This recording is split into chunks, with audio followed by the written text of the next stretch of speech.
Almighty Father in heaven, in the name of your Son, our glorious and victorious Savior, Jesus Christ, we humbly ask for your blessing upon our worship of you on this, your holy and sanctified Sabbath day, so that we may grow more in our knowledge of you, our love for you, and our obedience to you.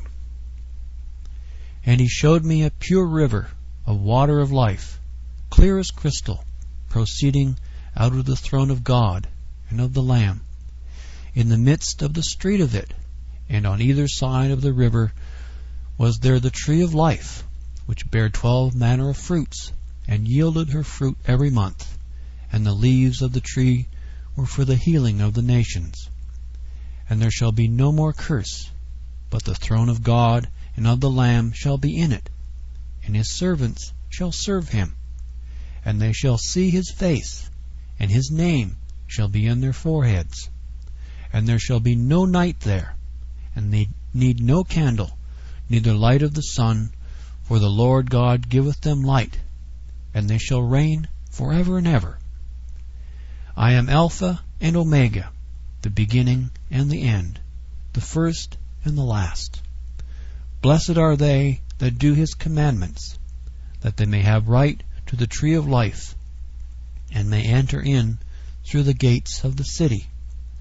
For without are dogs, and sorcerers, and whoremongers, and murderers, and idolaters, and whosoever loveth and maketh a lie.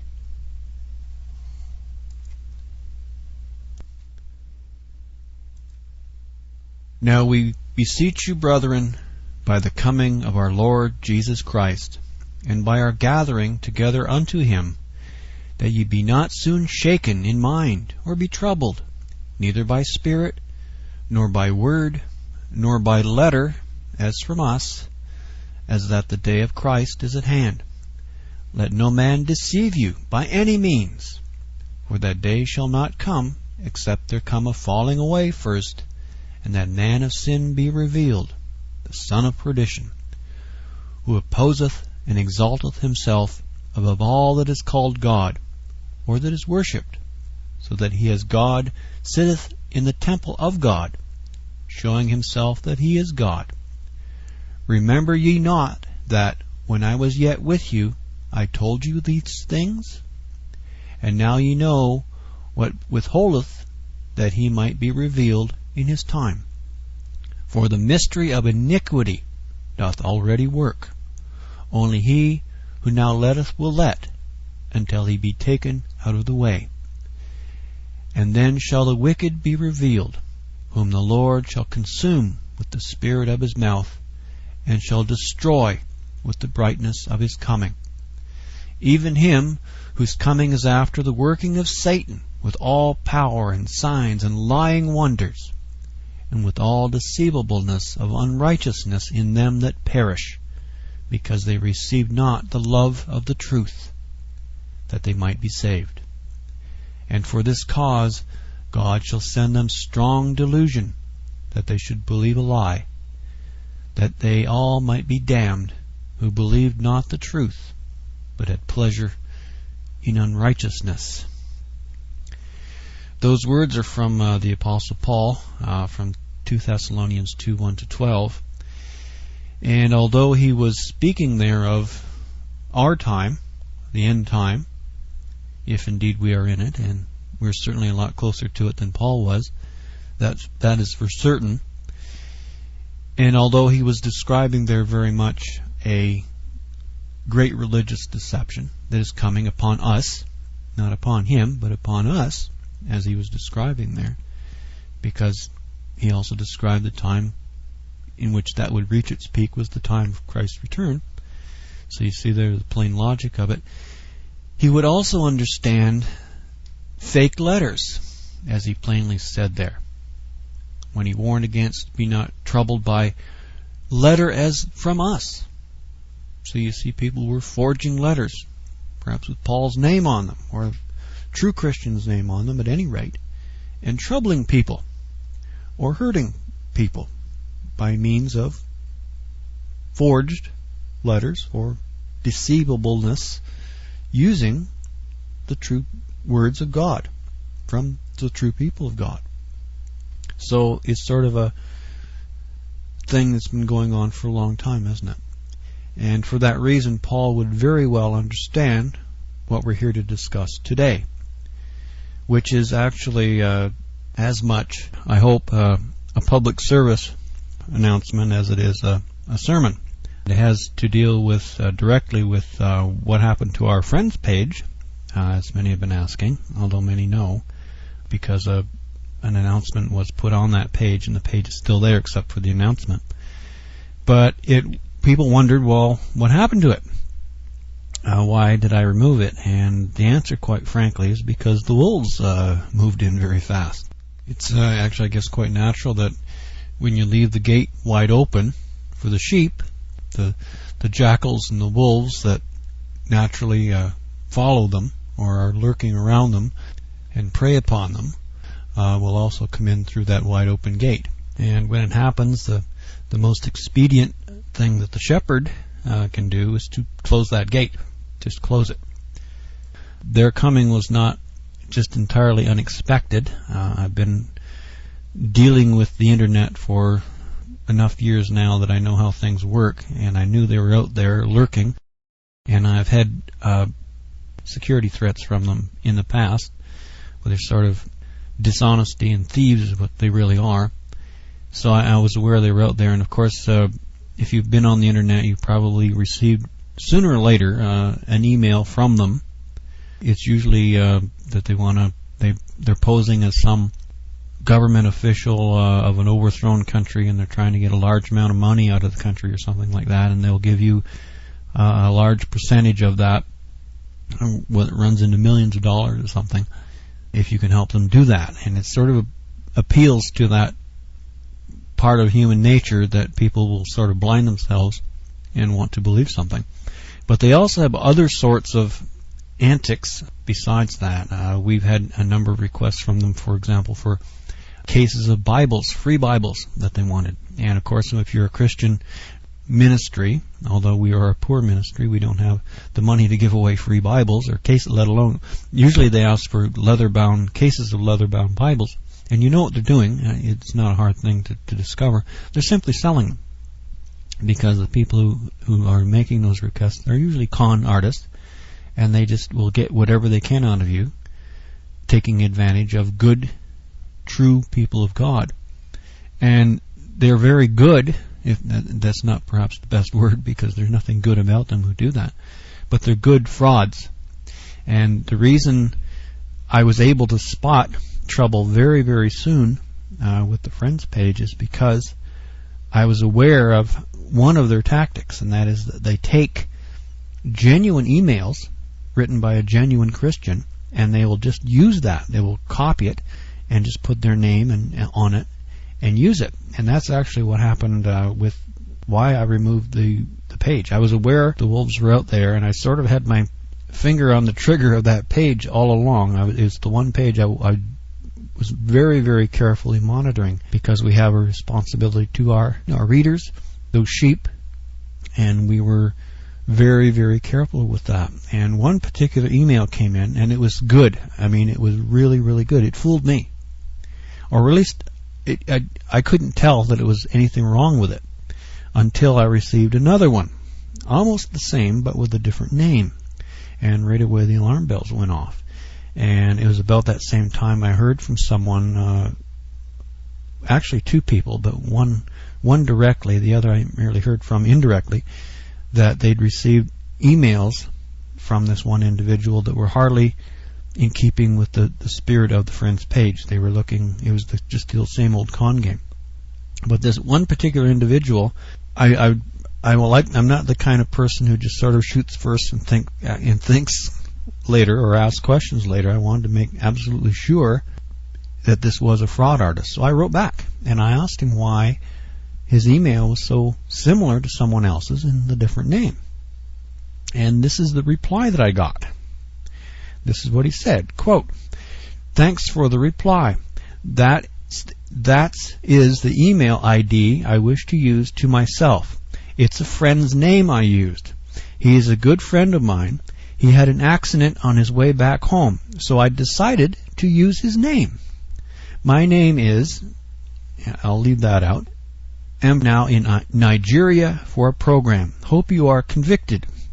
Waiting for your reply. End of quote. And I hope he gets convicted too. I guess convinced was what he was trying to write there. But convicted, but isn't he a wonderful person? You know, he says his friend was in an accident, so he just decided to use his name. And that right away is just absolute dishonesty. And that was just the final proof that I needed. That it was when I received that reply, I pulled the web page, the friends page, because I realized that the wolves had moved in. And it does not surprise me that they would eventually. I knew that, and I said that to a couple people, that eventually it was going to happen, and that's why I was monitoring the page so quickly. What did surprise me, though, what really did surprise me, I must confess, is how fast, how quickly they moved in. It was a matter of, 2 weeks? Not even 2 weeks before they were there. So it's like they were lurking. And I knew that before because I heard from them before. They've tried their other sorts of game. And they're hardly, as I said, if you've been on the internet for a while, you are aware of one of their most common con games, but they have others. They prey on churches or on ministries because, we have a responsibility to people who want to learn and so on, and they will prey upon that as the jackals that they are. And the one thing that is really going to bring the wrath of God upon them is that they will use God's name to commit their fraud upon people. And as I said, some of the emails, the one that came in, I couldn't tell it was a fake. And the reason I couldn't tell is because it was a genuine email. It was written by a true person of God. But the fraud artists took that email, wherever they got it, and they just used it. They just slightly added it. They put their email address, their name on it. It's sort of like a counterfeit email. But the body of it was written by a true person of God. So how could we tell? You see my point? We couldn't until things started not adding up, the different name. And when I saw the two of them very similar, so I actually wrote back and asked him that question. I just, as I said there, the one I just read here, that he said he admitted that he was using someone else's name. His friend was involved in an accident, so that some sort of logic, he decided to use his friend's name. And from that point, and it was around that time I heard from that someone else had received an email from this individual. So I pulled the page at that point. I also sent this individual email back, and I told him exactly what I think of him in some plain, unvarnished language. And I make no apologies for that. And I also told him what's going to happen to him, to people who use God's name to do satanic things. That God's wrath is coming upon this individual and all the rest of them like him. So I hope, and I doubt very much if it really sunk in on him anyway. I don't think so. I think all he really sensed was an angry individual. And I'm sorry if that offends anyone that I actually got angry, but I was very angry at this individual.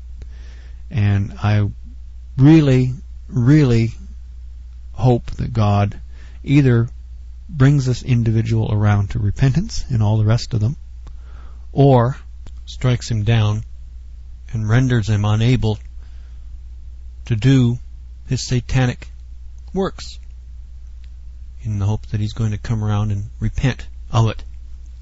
And that is not unchristian to wish that upon someone. For example, the Apostle Paul, when he was confronted with someone just very much like that, what did Paul do? Acts 13:10-11, and said, O full of all subtlety and all mischief, thou child of the devil, thou enemy of all righteousness, wilt thou not cease to pervert the right ways of the Lord? And now, behold, the hand of the Lord is upon thee, and thou shalt be blind, not seeing the sun for a season. And immediately there fell upon him a mist and a darkness, and he went about seeking some to lead him by the hand. That's not an act of cruelty. That's an act of bringing someone, first of all, to stop doing evil, and second of all, to realize that they are making themselves enemies of God by preying upon God's children. And better they learn a lesson than to keep on doing it, perhaps to the point where it's too late to turn around anymore. It's for their own good, because they are doing a tremendous amount of harm. Or at least they're a tremendous threat to God's children, God's true children. And so for that reason, we pulled the page. Many people have asked, and I explained that to them in emails, and they said, nevertheless, is there some way, because many people did use it. It was rather, I think there were only, about 20 in 2 weeks. A lot of people sort of held back and waited, and perhaps because of the fear of email. But others have asked, is there some other way that we could perhaps do this again, put it on again, and not have that sort of problem? And no, there really isn't, not if you're going to use email. My own email address, for example, the Pathfinder at Keyway, it's been on there for 10 years, and you would be just absolutely sickened if you'd see the amount of spam that comes into that address, just in one day. The filters, and that's the problem with email now, in that it's not dependable anymore.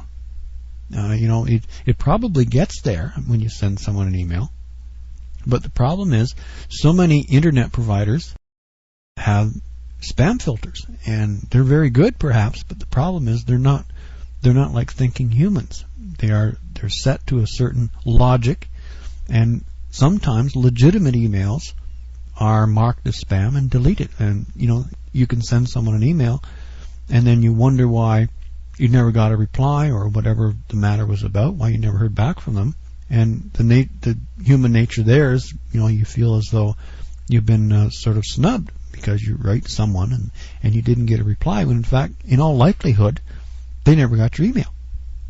It's certainly a strong possibility. So email filters are a solution, but they're also exacerbating the problem, because they're causing more problems. And of course, with the spam and the viruses, of course, are very good at causing or using legitimate email addresses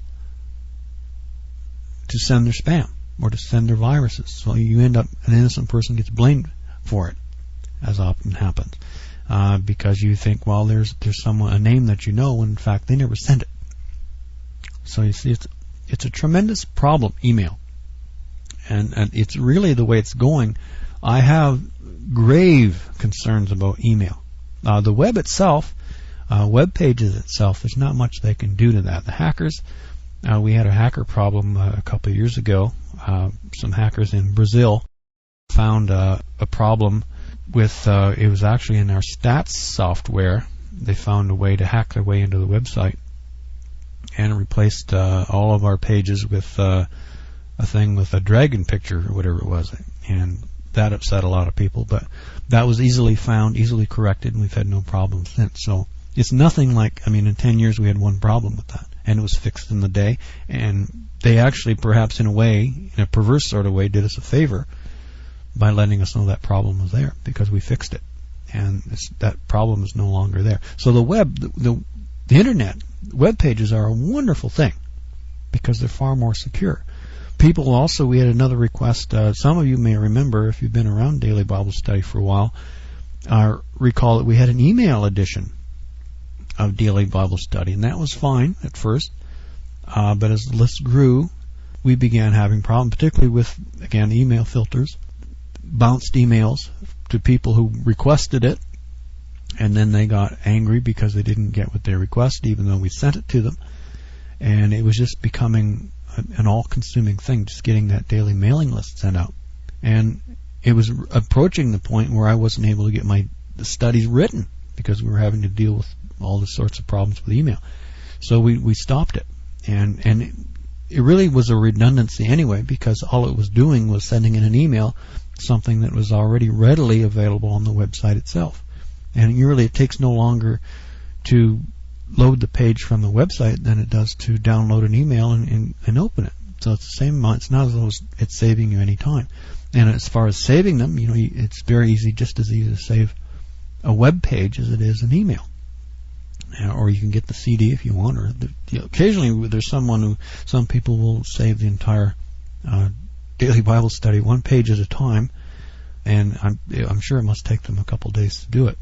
But if that's what they want to do, that's fine. That's no problem. But we'd really like to explain today to those of you who don't already know it, just as a warning, that these particular individuals, and I really, really, really dislike centering out any particular people or country or anything like that. But the simple reality is, and I have here some references written, one from the Mounties, the RCMP, the Royal Canadian Mounted Police here in Canada, and two from the FBI, the Federal Bureau of Investigation in the United States, which very clearly identifies who they are and what they're doing and the sort of antics. And one of the most amazing, the one from the FBI, as we'll get to, the FBI itself has been a victim of these Nigerian fraud people.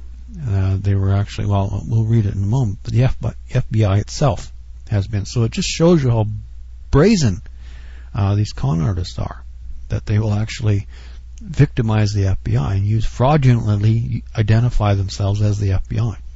And it just amazes me how they have the gall to do that. They just seem to know they're just totally lawless, these people. And it is centered in Nigeria. I'm sorry if that offends anyone, but the reality is that's where they are. And whether there's some problem with law enforcement there, or whether the government just really doesn't want to do anything about it, or just can't do anything about it, surely they must find a way to deal with them. There was actually, I forget which network it was, one of the U.S. networks just in the past month did a turnabout on the Nigerian scammers. They actually went to Nigeria and found some of these guys, met with the con artists. They were acting as though they were going along with it as if they were victims, and just so they can find them. So they're not hard to find. If a news crew from the United States can go over there and find these guys, and there was a whole, like a boiler room place full of computers where these con artists work, I mean, surely they must know it's not just an individual somewhere. It's like organized crime. That's what it is. A whole room full of computers and people. And, if an American news crew can go over there and find these guys like that relatively easily, surely the police in that country itself can shut these people down if they really wanted to. We can give them the benefit of the doubt there, but I really, it's been going on for so long and it just keeps happening. But we can just have a look at these if you happen to be one of those few people who are not yet aware of it. Beware. If you're new to the internet, just don't view the internet as a bad thing, because there is good on the internet too. As I said, daily Bible studies on the internet. Many people love daily Bible study. They know we're not con artists, and there's a lot of other good websites. But unfortunately, as with everything else, these sorts of evil people do what they do and victimize good people. And there are ways, you don't have to feel helpless about it, because there are ways that you can protect yourself and never be victimized by people like that. It's very simple. The RCMP has, well, we'll get to these, and the FBI does as well, and police forces all around the world, the same thing, have simple rules that you can just protect yourself from, and you don't have to worry about being taken by such people. Because obviously, they've been at this for a long time, and they're getting to be pretty well known now. They aren't particularly, it seems to be often very much just variations of the same sort of con game, one or two particular themes, and they will do that. And although they will try smaller games as well. I mean, we've had people requests from Nigeria to send cases of leather-bound Bibles, and I know what they're going to do with those very, very well, because when that first happened, the first request that we had, and we're a poor ministry, we really can't afford cases of leather. I don't even have a leather-bound Bible myself. I can't afford something like that, let alone be shipping cases of them to people I don't even know, who, as it turns out, were con artists. In that particular case, I called him. I made a telephone call to Africa and talked to the guy. And it was after I talked with him about 10 minutes, and I realized he was a con artist. And that's all he was. It didn't take long to figure out when you actually are able to contact them. They're very good at emails. They're very good at mail. Actually, I guess it began mail. As we were reading these two references from the RCMP and the FBI, it began by just regular postal mail, traditional paper mail, and then when email came along, that was even more efficient for them because it's practically free, spammers and everything. But we'll have a look at these two just so we can get a good idea of who they are, in case you don't already know. And the surprising one here, I'm not trying to embarrass anybody, but the FBI itself was victimized. They were using the FBI letterhead to con people. I mean, if you want to get somebody's attention, just say you're from the FBI, and, look what happens. And so it just shows you who they're after. But again, if the government there in Nigeria really wanted to do something about it, I mean, if an American news crew can go over there and find a whole room of these guys, relatively easy, I mean, the police that are right there, they should be able to at least do the same. You'd think so, wouldn't you? So is there a will or lack of will problem there about stopping these people? Could be. But let's just have a few of these. There's only 2 or 3 of them here that they're brief. I got them off the internet, actually from the RCMP website, the Royal Canadian Mounted Police, and the other from the FBI website in the U.S. And just so you can get a clear picture of just what sort of people they are, and they're very simple recommendations on how to protect yourself. And we'll also try to get a few of the suggestions where people who want to find true Christians, and that was the whole point of the Friends page, to be able to do that without being victimized by con artists from people from Nigeria or anywhere else. I mean, there's con artists obviously all over the world, but Nigeria has become, it seems, the con artist capital of the world at the moment. So let's just have a look at a couple of these to see what the RCMP and the FBI have to say about them. This one is from the RCMP. There actually have numerous other references. This is just one of them. Quote, please forward Nigerian West African letters to Phone Busters. The Phone Busters National Call Centre is a joint partnership involving the Ontario Provincial Police and the Royal Canadian Mounted Police. The PNCC is very interested in receiving copies of any new versions of Nigerian letter scheme, particularly those involving Canadian mailing addresses or telephone numbers. This valuable intelligence information is used to assist in the strategic targeting of would-be fraudsters. To reduce the risk of virus transfer, please do not send Nigerian West African letters as attachments. Instead, either forward the mail message or copy and paste the contents into the mail window and send. Continuing, watch out for the Nigerian West African business letter scam. For years now, businesses, learning institutions, and government departments have been receiving emails from senders posing as Nigerian West African government or business officials having to share large sums of money. Do not become a victim. If you receive an unsolicited letter containing any of the characteristics listed below, you should carefully research available information before conducting a transaction. The commercial crime sections of the RCMP within Canada and your local Better Business Bureau are available for obtaining further information on this topic, along with Phone Busters National Call Centre. Most letters are variations of the following. You receive an urgent business proposal in strictest confidence from a Nigerian West African civil servant or businessman. The sender, often a member of the contract review panel, obtained your name and profile through the Chamber of Commerce or the International Trade Commission. The sender recently intercepted or has been named beneficiary of the proceeds from real estate, oil products, over-invoiced contracts, cargo shipments, or other commodities, and needs a foreign partner to assist with laundering the money. Since their government business position prohibits them from opening foreign bank accounts, senders ask you to deposit the sum, usually somewhere between $25 to $50 million, into your personal account. For your assistance, you will receive between 15 to 30% of the total, which sits in the Central Bank of Nigeria awaiting transfer. To complete the transaction, they ask you to provide your bank name and address, your telephone and fax numbers, the name of your beneficiary, and of course your bank account numbers. The sender promises to forward your share within 10 to 14 working days.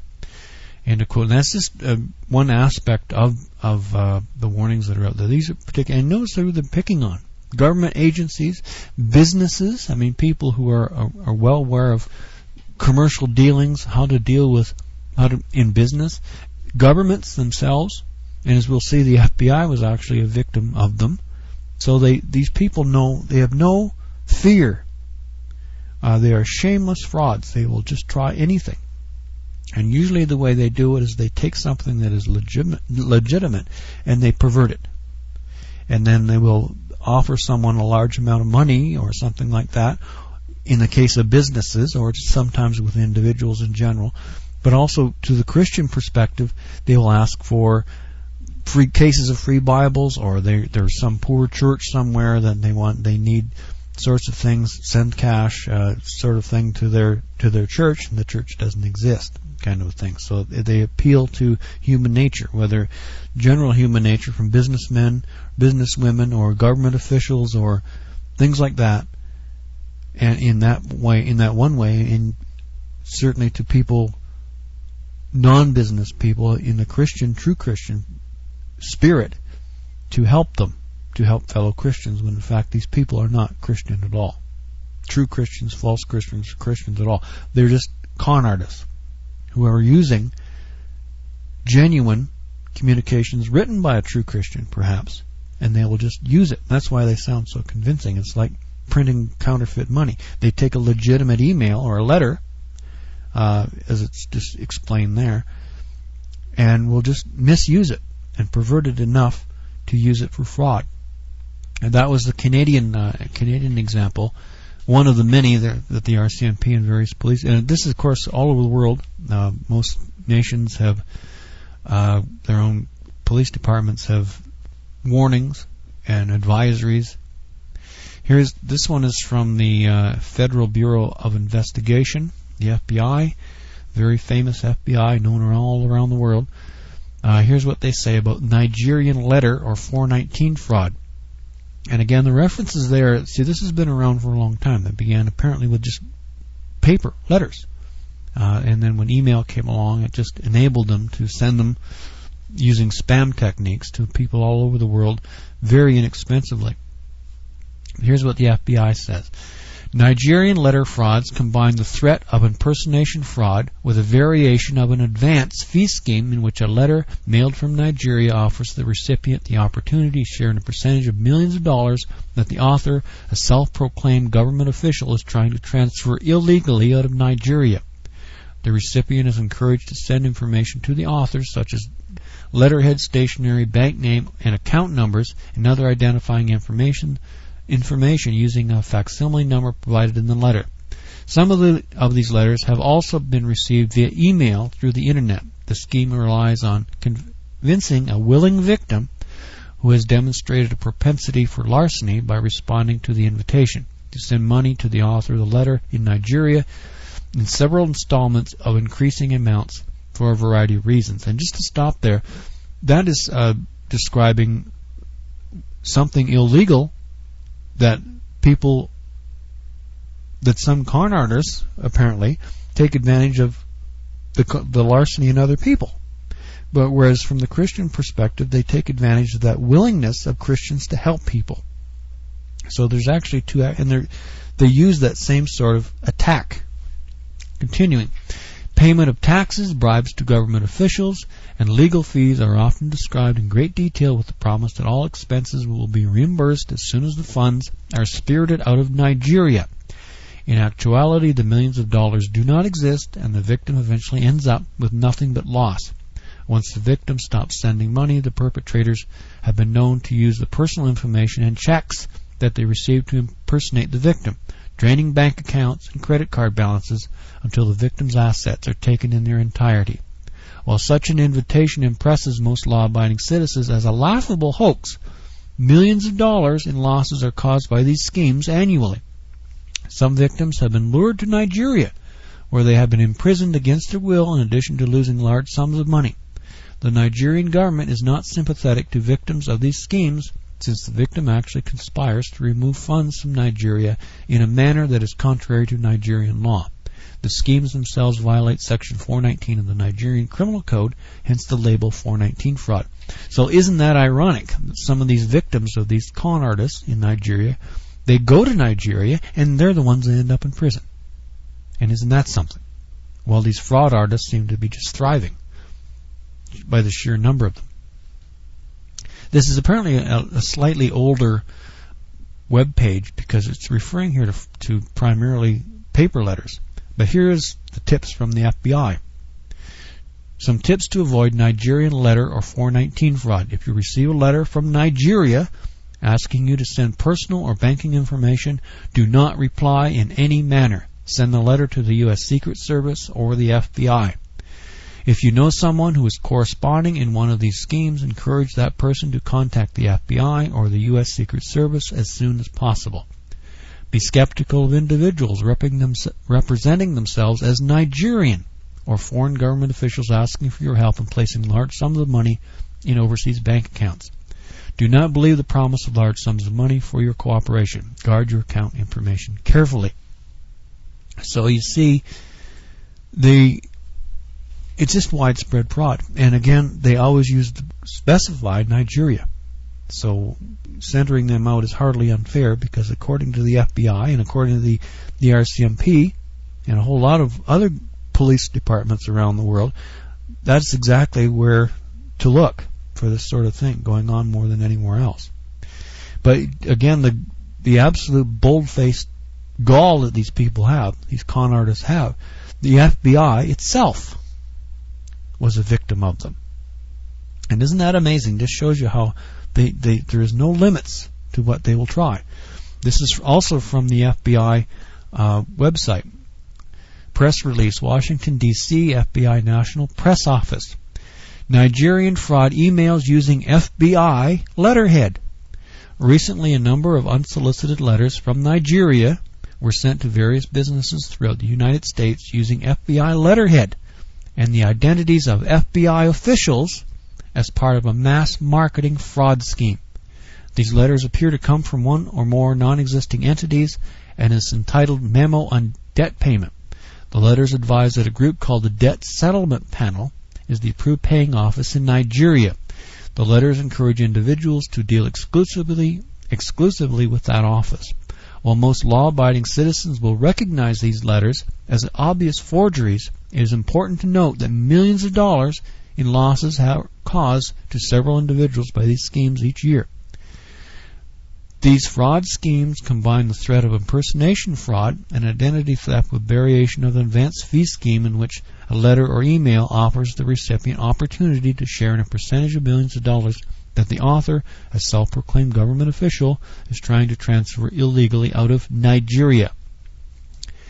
These fraudulent letters have been received for a number of years through the U.S. mail and are increasingly received through the Internet.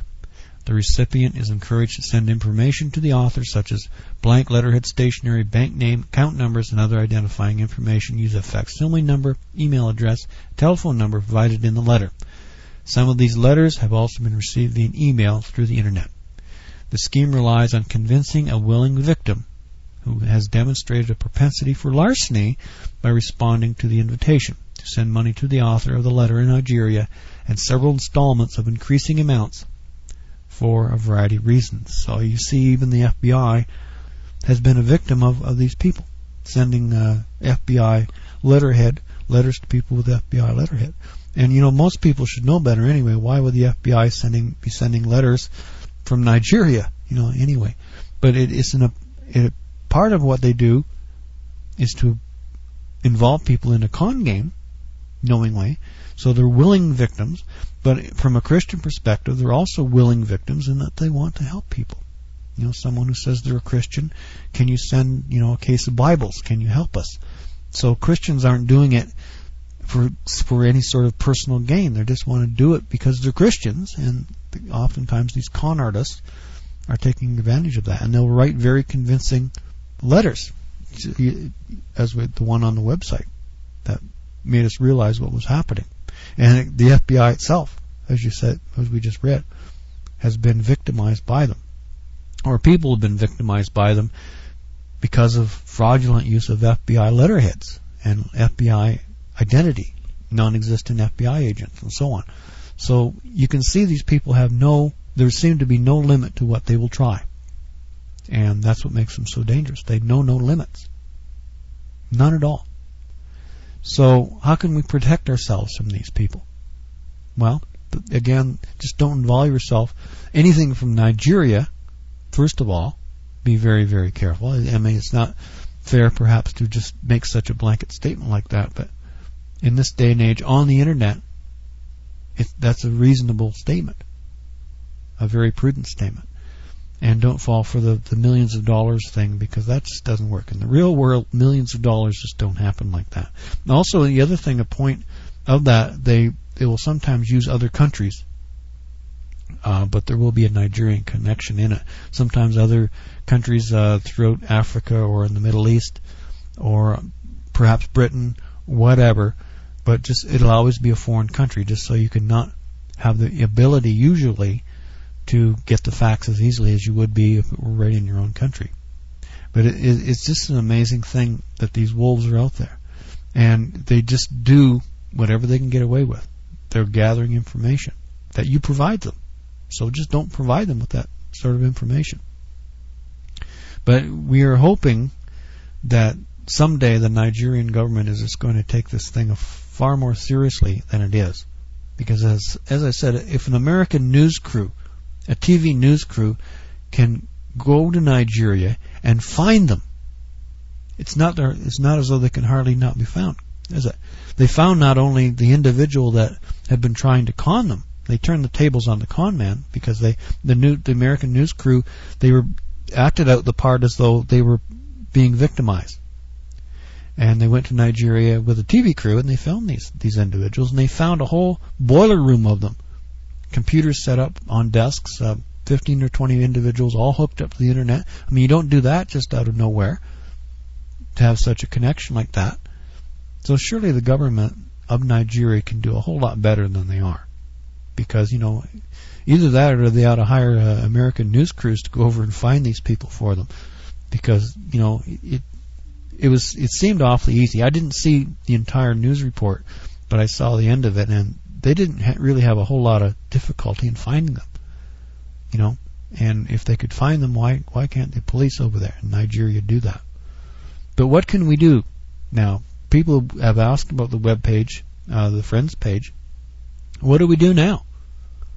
Because people wanted to contact true Christians, and many people did. The page worked fine, 99.9% of it. But when the wolves started to creep in, I was just not willing. When a wolf jumps over the fence and starts chasing the sheep around, the good shepherd isn't going to let that happen. He's going to put the sheep somewhere where it's safe, and then deal with the wolves. And there's a limit to how much I can do with the wolves. But I really wish that the police in Nigeria could do a whole lot better job to shut these people down, lock them up. What they're doing is they're thieves, they are liars, and they are just no good. And they don't seem to care who they con. They will use the one thing that I find the most ominous for them is when they use God's name in the way that they do to commit their fraud. The wrath that is coming upon them, if those people don't repent, I pity them. I really do. Or to someone who cons a true Christian, one of God's children, cons them on the internet or in a letter or just any way at all. Doesn't matter how they do it. The wrath of God is coming upon such people. When you hurt any of God's children, you're going to pay for that. You might get away with it. You might think you're getting away with it. But your judgment day is coming. And if you're out in Nigeria listening to this right now, I feel sorry for you. Because unless you repent and make right what you've done, you are going to burn. You're going to burn, and you deserve it. Anyone who knows it and doesn't repent deserves what's coming. Because it's absolutely satanic what you're doing. In God's name. We're not talking about someone who is poor and out there stealing because they're hungry. Because these people are making millions of dollars, according to the RCMP and the FBI. They're not poor people. They are organized crime figures making millions of dollars and using, in some cases, when they're attacking God's people, God's name to commit it. They use the FBI letterhead, but an even greater, far, far greater abuse of authority is using God's name, God's letterhead, if you will, to victimize God's children. That's the reason I was angry about them. I'm glad that actually that they were out of reach, because it's just, what do you do to a wolf? If you're a shepherd and a wolf comes in and starts attacking, what do you want to do with that wolf? What would you like to do to that wolf? Well, maybe there's one in Nigeria that's groping around in the dark right now, because if prayers are answered for those sorts of people, well, then a curse from a servant of God in the defense of God's children, who he's been given the responsibility to teach and to help and to bring them together and by means of the internet. Maybe there's one in Nigeria right now who is accursed, because I told him so in that email. I'm sure that if he had any sort of conscience in his ideas, in his thinking, that email is going to at least get his attention, because I let him have it, and I don't mind telling you so.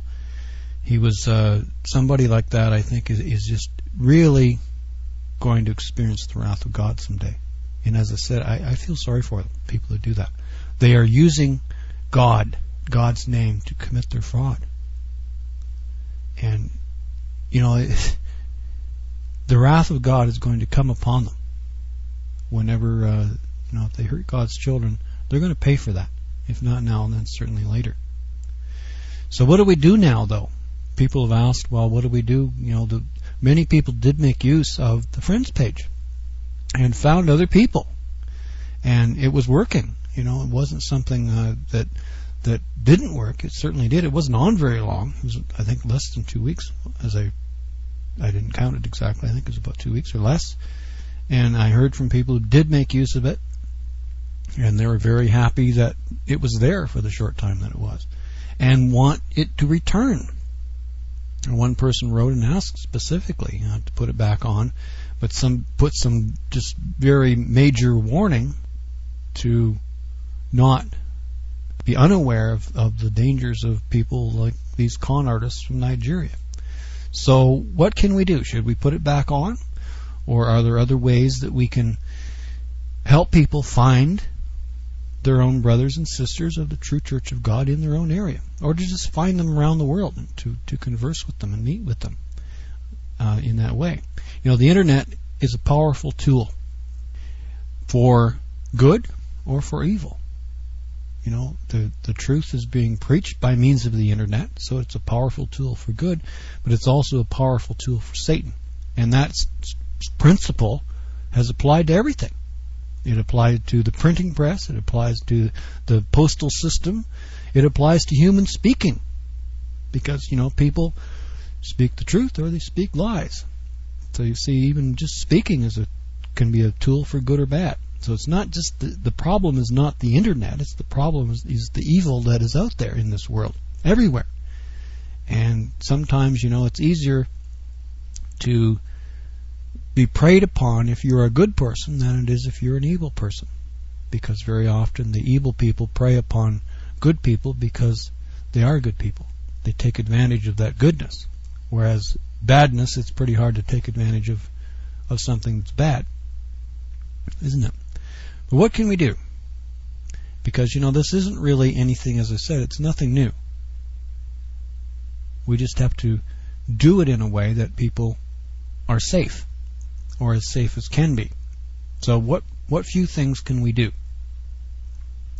Well, number one, don't trust emails from Nigeria or any connection to Nigeria. And I'm sorry to make that sort of a statement, to condemn sort of a whole country, because I'm sure there are many honest people in Nigeria. But as it happens, I've never heard from one of them, not even one of them, and I don't know of anyone else who has either. And I asked a few people. So either the good people there are very silent, or don't use the internet, or whatever. But the fact is, and according to the RCMP in this country, and the FBI in the United States, and I'm sure many other police agencies around the world, they recognize Nigeria as the center of that sort of organized crime. So anything that has a Nigerian connection, the alarm bells should just go off in your mind, and probably the best thing you can do is just delete the email.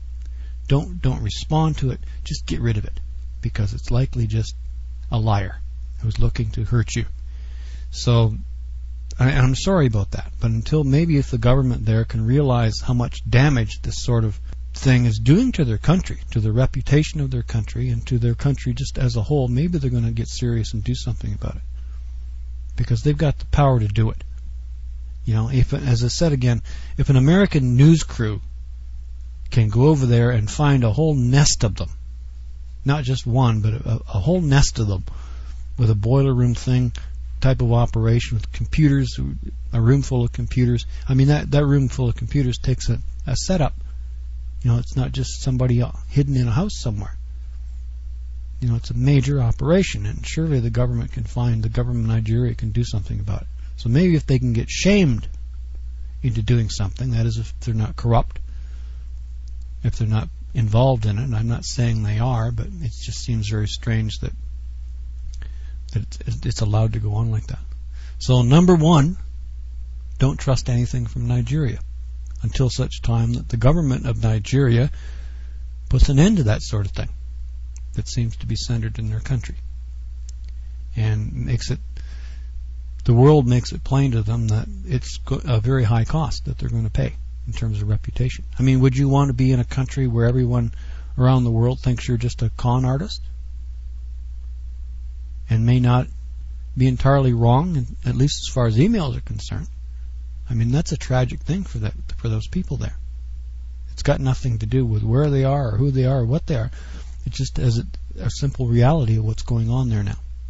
So until they do something about it, until the government of Nigeria and the people of Nigeria and the police of Nigeria put an end to the rot that they have there in that situation, that corruption and the fraud that's going on, then I think we are justified prudently to not allow emails from those people.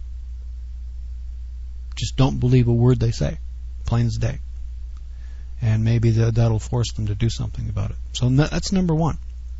Number one.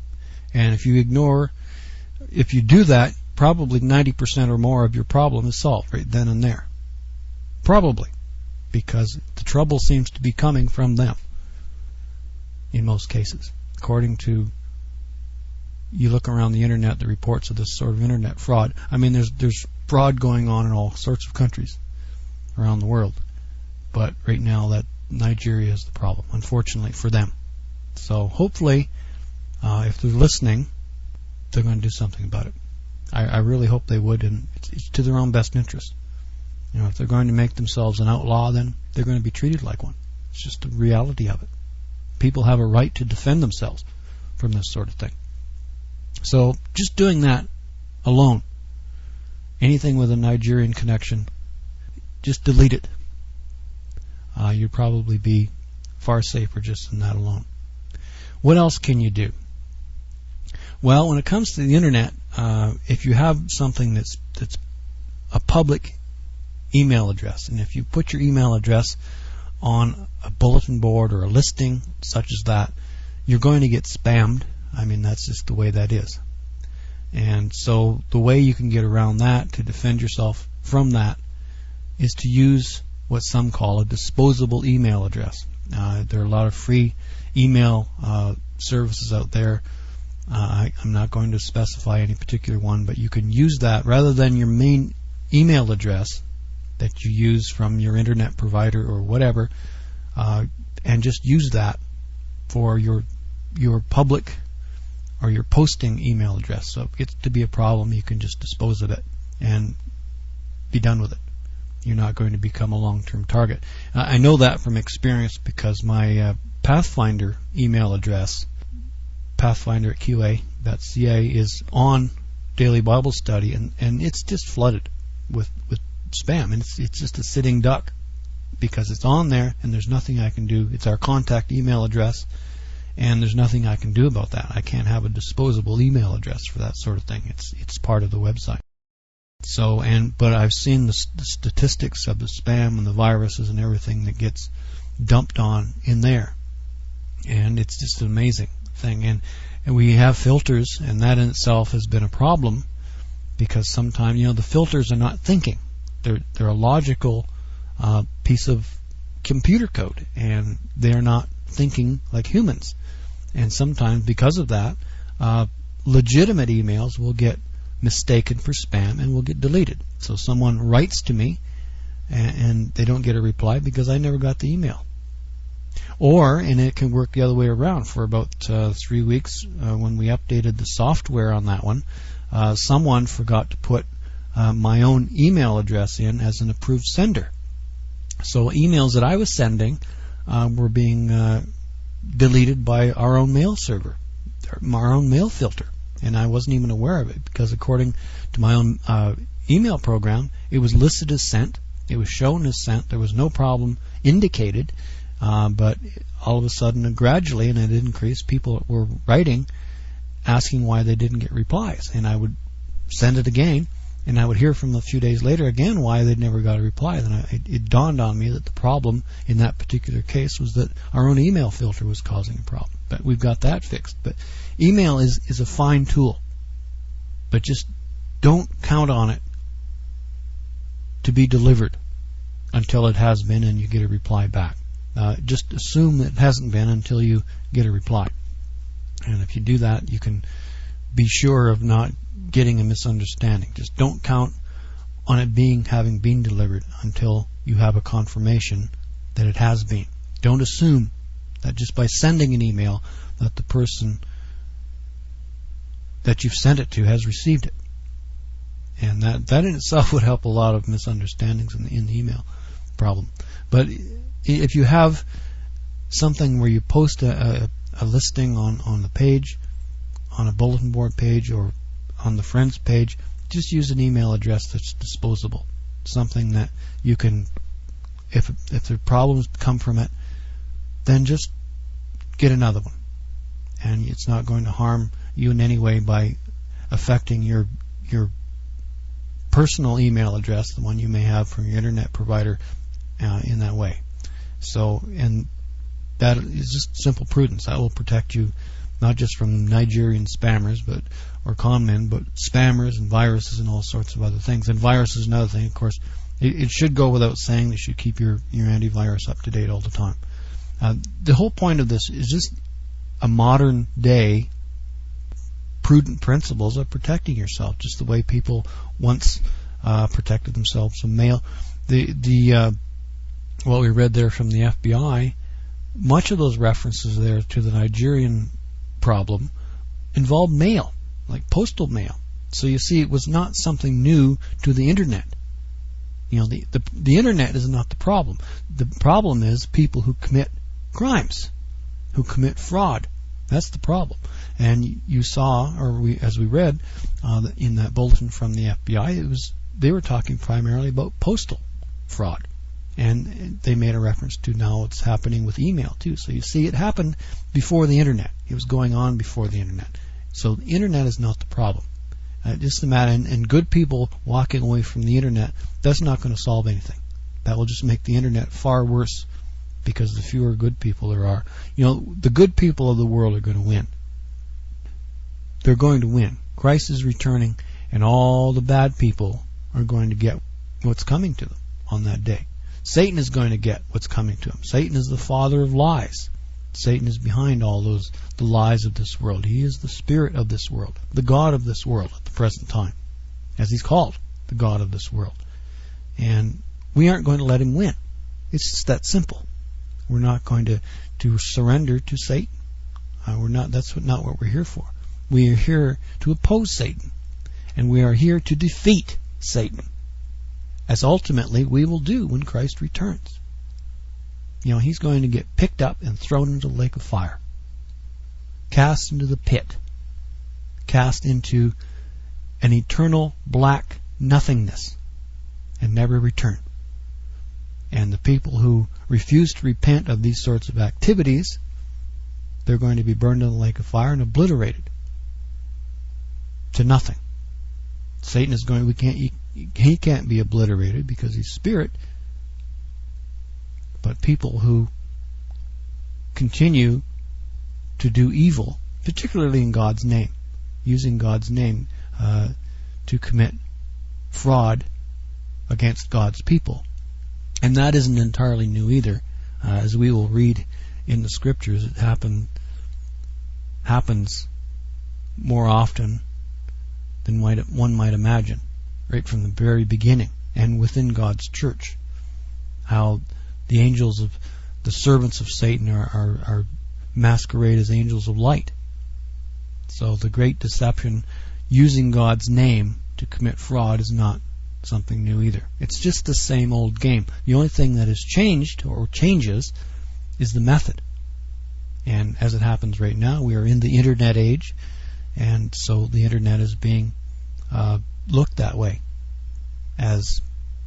or used that way by evil people. But it's also being used by good people, and the good people are going to win. We're not going to walk away from the internet. There's no reason to. But you just need to be careful. So look out for Nigerian emails. Use a disposable email address. What else can you do? What about finding people in your local area? That was the point of the Friends page. And we can put it back on. It would have a major warning about what we're just discussing right now if we do put it back on. But to find people in your local area, very often running an ad, whether it be on a bulletin board in your local area, is the most logical thing to do to find someone in your local area. And in doing that, you're very unlikely to be pestered by Nigerian fraud artists if you use your local bulletin board. And very often your local internet provider, many of them have such bulletin boards free to their customers, where you can put it on for your town or your area and use it that way. And you'll find, obviously, if you're looking for someone in your own area, then obviously you're more likely to find someone there. And even if that doesn't work, even an ad in a conventional paper newspaper would find people, or very likely find them sooner or later. So even that would work. And Nigerian fraud artists don't read your local newspaper wherever you are. And the other thing that is very, very important as well is just don't assume that what someone says to you is true. The people of God look to the good because they are good. It's the goodness in them. They look to the good in others. And sometimes in our bright-eyed innocence, we assume that others, we give them the benefit of the doubt, and sometimes we end up being threatened by bad people in that way. But the power isn't with them. That's another point. So many people think that there's this great contest going on between God and Satan in this world. And there's no contest. There isn't any contest going on. God is the winner. God is the king. The only thing is that until Christ returns, he's simply taking a hands-off, for the most part, stance toward this world. He's letting things work out. It's our time of testing. We are learning to grow in strength, to hold on to the good, to know to choose between good and bad.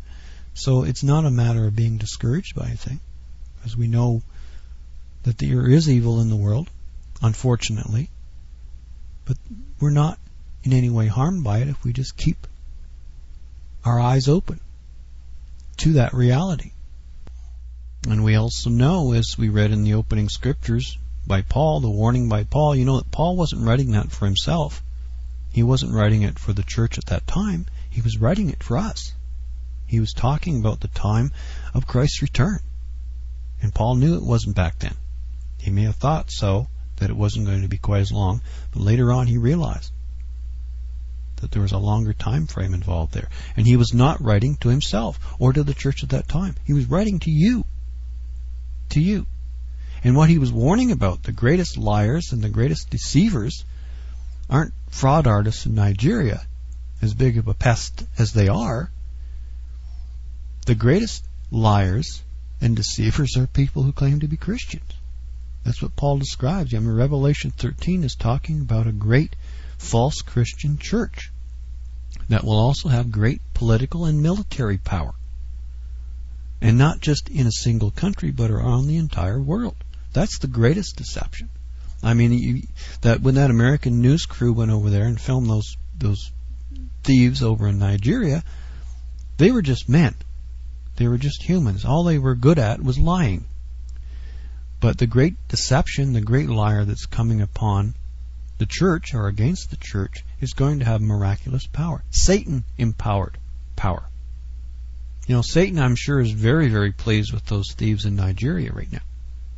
And I'm sorry if I keep emphasizing that word, but I'm merely repeating warnings that have been issued by police departments all over the world. That right now, at this moment, and hopefully they're going to correct that for themselves, but right now, Nigeria or anything connection, and they sometimes do use, fraudulently use other nations indirectly in their fraud, so it isn't just necessarily Nigeria alone, but it originates from there. They are the internet fraud capital of planet Earth right now, and that's just the unfortunate reality that they've created for themselves. And that the government there, if they really wanted to fix it, they could, and hopefully they will. But you know, Satan, he's not much helping them there. Certainly he's the spirit of all liars and thieves and crooks like that. But he's not really giving them any miraculous power. You know, that American news crew filmed them, from what little I saw with the last part of that news report. They didn't look like much at all. They were just humans, liars. That's all they were. They had no great power. They weren't calling down fire from the sky, as Paul warned about, as he alluded to in the opening paragraph there, and he describes in other places, and is described in the book of Revelation. That's the great liar that's coming. He's going to have great power. He's going to deceive millions of people. Millions of people.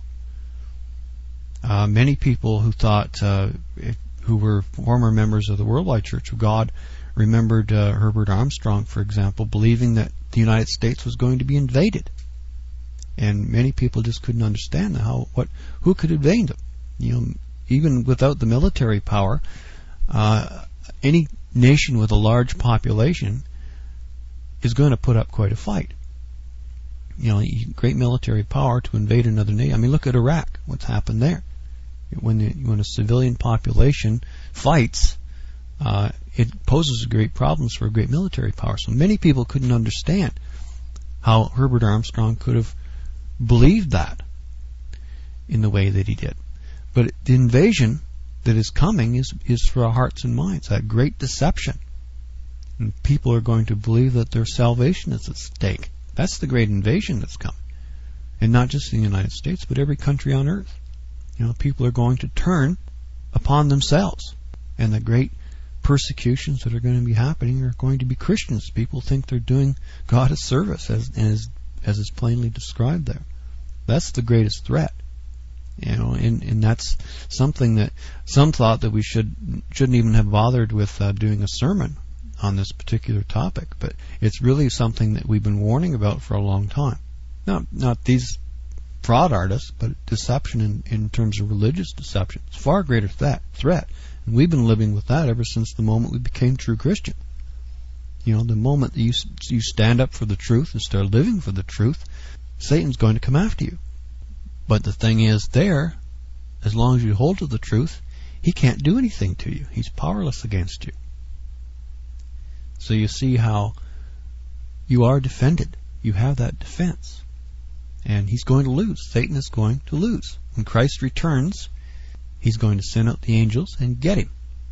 All the demons and all the wicked people. And he's going to bring them to justice. There's no escape. You know, they may laugh when they think they get away with something for a while, but they haven't gotten away with anything. They're merely awaiting God's wrath that is surely coming upon them. And when I wrote back to that thief in Nigeria and wished that God would strike him down blind, I had no malice toward him. I was certainly angry, but there was no malice. It was simply an anger toward the fact that he's a satanic liar. And to strike him down blind, to bring him to that truth, to make him stop, first of all, to stop doing that evil.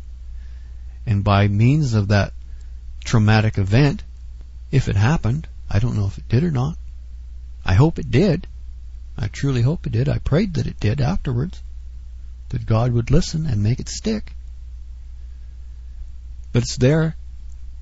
It was made. I made it simply in the hope that the man would repent and come around to the truth and stop being evil.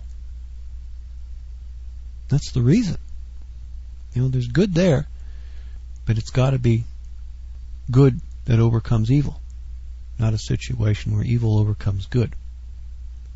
And sometimes it just takes a good hard knock from God, because God very plainly says vengeance is his. The wrath of God means exactly that, the wrath of God. But we need to be careful. You know, the greatest threat to you isn't Nigerian spammers, as I said, as big of a pest that they really are. Your greatest threat, the greatest threat to you is, in terms of liars, is people who walk around with Bibles in their hands. You know, I hear from them all the time, far more than the Nigerian spammers or scammers. People who will just very gladly lead you off on their favorite little Bible topic. They will have become great experts in a single topic, and they will know everything about it, and they will ignore everything else. And that's dangerous. That's a very dangerous case of tunnel vision. The Bible is a whole. It's not just a verse here or a single topic here, or single anything here. And they can make themselves liars just in that way alone. And it doesn't matter to Satan how it's done, as long as it can just draw you away from the truth, to derail your truth. You being the truth and a defender of the truth. It doesn't matter. So the Friends page was a disappointment to some, and as I said, we can put it back on, but if it is put back on, it will be with a major warning that I sort of assumed a lot of people already knew it anyway, and a lot of people did hold back for that reason. They didn't put a listing on. I guess they were waiting. As one person told me, they were waiting just to see what happened, because they had experiences with this sort of thing before. So whether we put it back on or not, we'll see. But there are other ways that you can find people in your local area, and good people. You know, they're good people just like you out there, and who knows, they might be somebody literally next door and you don't even know it. And, you know, people who do want to meet on the Sabbath. I know in this area here, it's the same situation. You know, people finding each other isn't easy at times, but you can do it in a way where you're not going to be spammed or scammed and all sorts of things. You know, even a local bulletin board, and ironically even a newspaper, put an ad in the paper on the Sabbath or during the week, and you might just find somebody very quickly there in that way. And even actually newspapers are on the internet. Most of them have free ads and things, so you don't have to spend anything. You know, it can be free. But just check what's available in your local area or your city. If you're living somewhere out in the country and you have a lot of wide open spaces, there's still a regional thing usually. Most of the internet providers have them. Local newspapers have bulletin boards or classified ads on the internet. They're not usually something that scammers look into. The problem with daily Bible study is we become a rather big sitting duck, and there's nothing really that I can do about it. We put everything on there. It's there to be used, and unfortunately, the email aspect of it has major problems. Not because we want it to be that way, but because people abuse it. And, as I've explained today, it's not the good people that are making the bad. It's the bad people who are making the bad. And if you would ever seen my own Pathfinder email address, and again, I emphasized this before, if you've written an email to me, I do reply to emails, to legitimate emails. I do reply to them if I receive them. But the filter, oftentimes, it's there, and sometimes it just mistakes, for no good reason, legitimate emails from good people. And I don't receive the email, and then I don't get a reply, and people get upset. When in fact, blame it on the spammers, because that's the reason we have to be there. Otherwise, it would be without the email filter, it wouldn't work at all. I mean, it'd be like, imagine if, for example, your telephone, if you had to answer 1,000 crank calls for every genuine call, and that's really what it would be like. You'd be there all day just answering bad telephone calls, and 1 out of 1,000 would be a good one. And that's really, without the filter, that's what would be happening. So, this life is not easy. Most of you have noticed that. It's not made to be easy. We're to overcome and to grow in the truth. And, becoming discouraged from something that, why would you be discouraged? You're a winner. If you're a true Christian and you're living to this book, you're the greatest winner on earth. You are. Just as is everyone else like you. We're all brothers and sisters in that truth and in that light. And when Christ returns, we're going to rule the world under Christ. That's what he says. That's what we're preparing for. And we're going to lead the world to that truth and in that truth under Christ. And that is an important part, the primary purpose of our being called at this time. So it's part of the process of learning and growing in the light, and just not being worried about the jackals in the darkness, because they're surely there. They're surely there.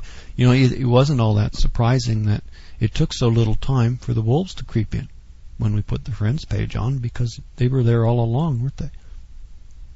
If they're just along the edges of the flock, waiting for a chance, waiting for a straggler, waiting for, although the odd time they'll try to pick off a straggler, and the straggler will send them yelping back into the darkness, because there's a lot of very good sheep out there.